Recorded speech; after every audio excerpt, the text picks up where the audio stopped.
All right, Murphy, what is the greatest lie perpetrated in the history of bar culture? That I've had too much. You don't have to go home, but you can't stay here. I can stay here. The Modern Road makes an award-winning martini.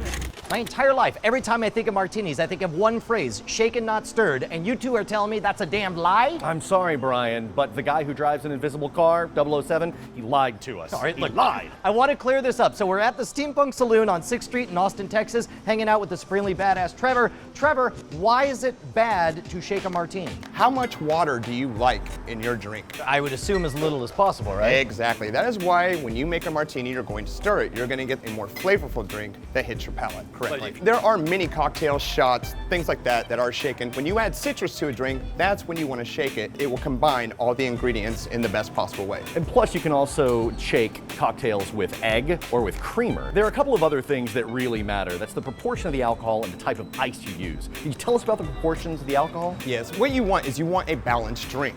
You don't want too much alcohol. You don't want too much of any additives, say a bitters or a vermouth. What you want is balance. Overall, you're gonna have a better drink. From what I remember, the basic martini recipe is a 2-to-1 ratio of gin and vermouth, right? But we're gonna learn a fancier version, an award-winning edition. This is Albert Trumann's recipe, the renowned New York bartender, and this one was chosen by Esquire magazine as the best gin martini you can have. So no matter what, if you learn this recipe, you will never look like a chump making a martini for the rest of your life. This recipe is 4-to-1 gin to vermouth. We're gonna adjust that for the size of the glass a little bit, but Trevor's gonna walk us through it. All right, go ahead. You want to grab a martini glass. You're going to ice the glass first. Now the icing does what? It chills the glass down. You just a little ice and a little bit of soda water and let that sit for just a minute.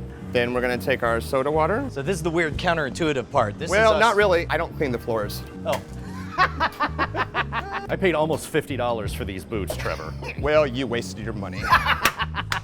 Now, with this recipe that we're using from Esquire magazine, we are going to use an ounce of vermouth, and I know this seems like a waste, but we're actually going to put it in the glass, swirl it around, and then dump it out. But we'll have a nice coating of vermouth that's still left in the glass. Seems like a sin against humanity. Well, as Alfred Hitchcock put it, he preferred the vermouth in his martinis to just see it from across the room. Just knowing that vermouth was there once is all it takes. Now, with the chilled glass, the vermouth will adhere to the sides. What is vermouth, by the way? It's just a fortified wine. It's actually from the German word VERMOUTH, or wormwood. It's the same thing that's... Same thing as an absinthe. Exactly. It's the same thing that allegedly gives absinthe its hallucinogenic properties, I didn't which know is still that hotly vermouth was debated. so metal, man. That's amazing. It's really not. Okay, so right now we have a chilled glass coated with vermouth.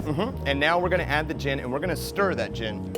And I'm gonna add quite a bit of ice here, because I want my entire vessel that I stir in to be cold. We're gonna do a 2-ounce pour of gin. Today we're using Bombay Sapphire. We talked about the different types of ice. Fancy joints will have a giant block of ice. They'll try to break off big chunks so that they dilute as slowly as possible. Correct.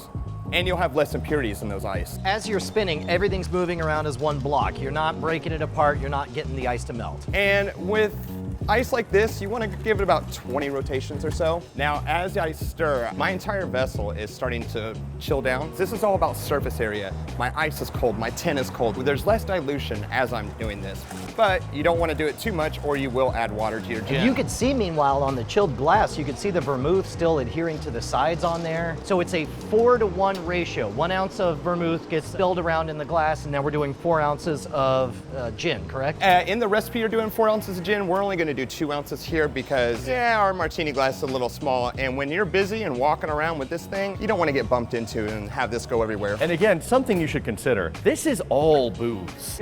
Yeah. There's no sugar in here. This is a proper way to drink liquor. As Ernest Hemingway put it, nothing makes him feel more civilized. So is it a martini yet? It is now. Go for it.